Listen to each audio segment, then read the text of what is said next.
Hello again. We're going to be doing another profile. It's going to be on Lunalights. I'm doing a bunch of these over this weekend because I start my new job Monday and I won't be able to upload over the week because I'll be too tired. So I'm going to try to get as many of these done the next, we'll taste next days, Saturday and Sunday evening. I won't be up late Sunday. So Lunalights are one of those sleepers. They're exceptionally good. The only reason why they're not classified as top tier is because a lot of their stuff only works for them, so you can't really put them in anything. I'm trying to get focus. Anyway, the main one, Blue Cat. Blue Cat's effect is if it's special summoned, you can double the original attack of any other Lunalight monster in your field, except for Blue Cat. So you can't target another copy of her. If she's destroyed, doesn't matter where she goes, someone from the deck, including yourself. The destruction effect isn't a once per turn, the double one is though, so you gotta be careful of that. Then we'll get on to the pendulums, I guess. Wolf. Is that getting focus? Should. Yeah, okay. Wolf's effect is while it's in the monster zone, all Lunalights get piercing. And its pendulum effect is you can basically miracle fusion for any Lunalight fusion monster you want.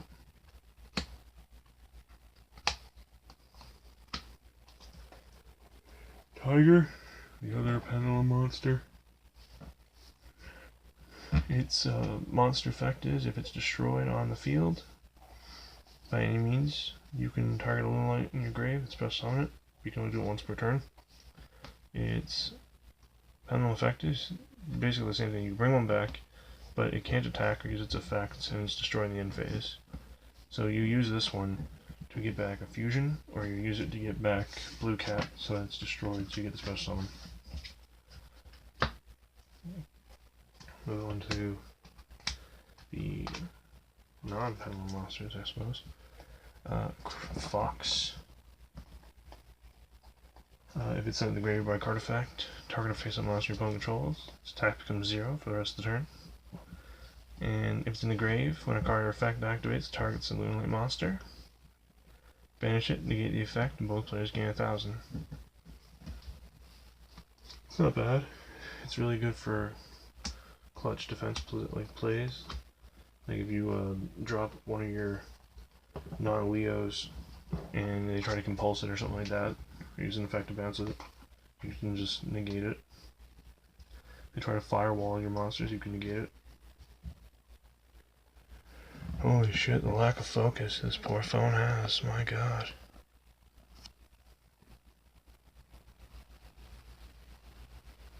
Come on now, you can do this. I know Lunalights are hard to fucking... Okay. Purple Butterfly is your stat booster.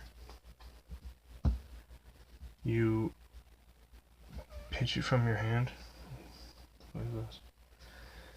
Or from your field to give another Lunalight 1,000 attack. And once per turn you can banish from your grave, summon one from your hand. So she's really good for Blue Cat and fusion plays.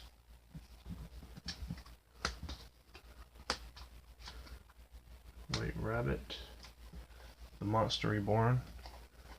When she's normal summoned, you can target one in your grave, special summon it in defense position, except for herself. And once per turn, you can target spell and traps on your opponent's field up to the number of other Lunalight cards you control and bounce them to the hand. So she's like a mass compulse for back row, which is really, really good. Move this over a little bit. That's probably why it's having so much trouble keeping fucking focus of it.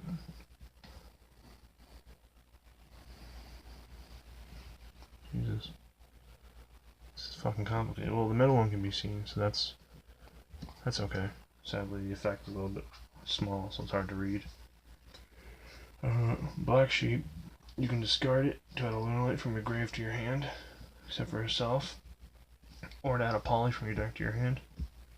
And if you sent to the grave for a fusion, add one face-up Lunalight pendulum from your extra deck, or one Lunalight from your graveyard to your hand, except for herself.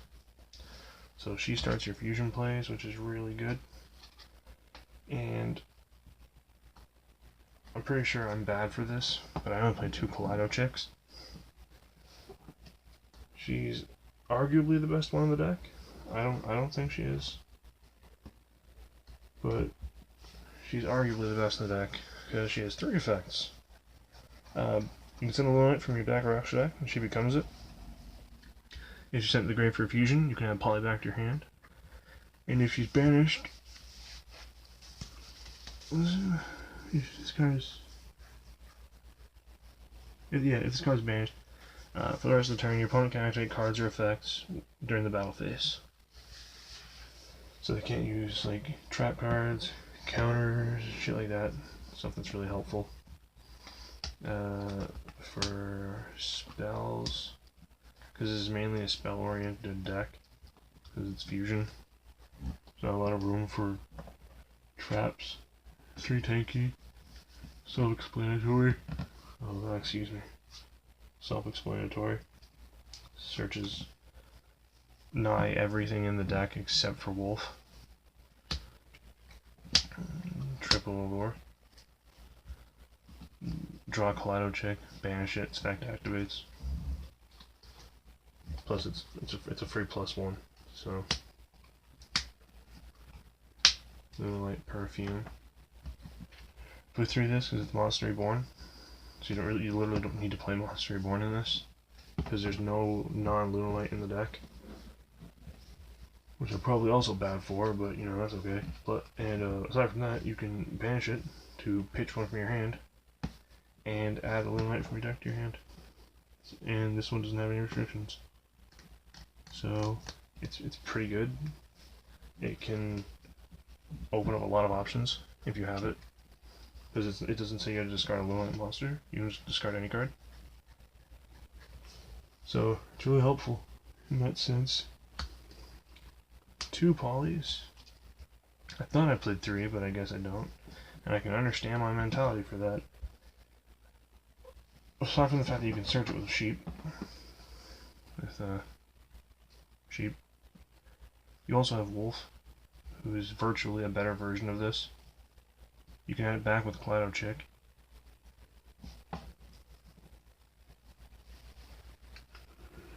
So it's not really an issue. 1 fusion recovery, which is also another reason why I could only playing 2. You can add it back to your hand, along with a sheep if you need to add another one. Wild Nature's Release, one of my tech choices. If you have game on board, say through this or this, I wouldn't use it on this one. This one's not really worth it. But you basically guaranteed game. Because you can blue cat to double its original attack and then drop this on to give it almost 8k. They both each almost have 8k at that point. 56 and 25 is 81, so that's guaranteed game. 7, so that's 10,000.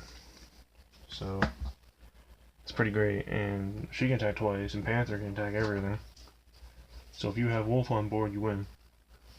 If not, you still basically win. Dark Hole. Self-explanatory. Because Cat gets its effect off of this. And Regeki. Just in case you want to get rid of something that you can't run over. And for the 3 trap cards, Warning, Compulsory, and World Decree. Since I'm going to play 3 trap cards, World Decree is a really good choice in this. Stops like 80% of attack declaration responses. Plus, this isn't immune to some of the mirror forces. This isn't immune to non-destruction. this is going to be the back row in general. So it's probably the smartest trap choice you can have for Lunalights. The deck's really good in terms of consistency, options, in terms of like opening hands, and it doesn't brick very often, honestly. I think I'd say I've played 100 games with this so far. I don't play them very often, but I've only lost one match in that entire time. I usually 2-0. If I don't 2-0 because I get lucky, I'll win in 3. But only one person has beaten me. They won in 2, I think, and they were playing I think it was Vendred. I'm not entirely certain, but they played a lot of back row I wasn't ready for, and it wasn't bad. Oh. Yeah, there you go, see? Like that's a good hand. Just to demonstrate what I mean by like not breaking. Roll the tree. That's also not bad. You can get off Panther Dancer like this. You also have Roll the Tree to stop trap cards. Or you could set this to go install. So that's not bad. It's not bad at all. So yeah, just an example. But yeah, deck's super good. Oh yeah, and fucking extract's pretty kind of obvious. Triple of this, Cat Dancer, tribute 1, attack everything twice. First time not struck by battle. Whenever she declares an attack, she deals 100 damage. You can't be destroyed by battle. Panther, I'm aiming for a second one of this. This seems pretty good too. Can't be destroyed by card effects.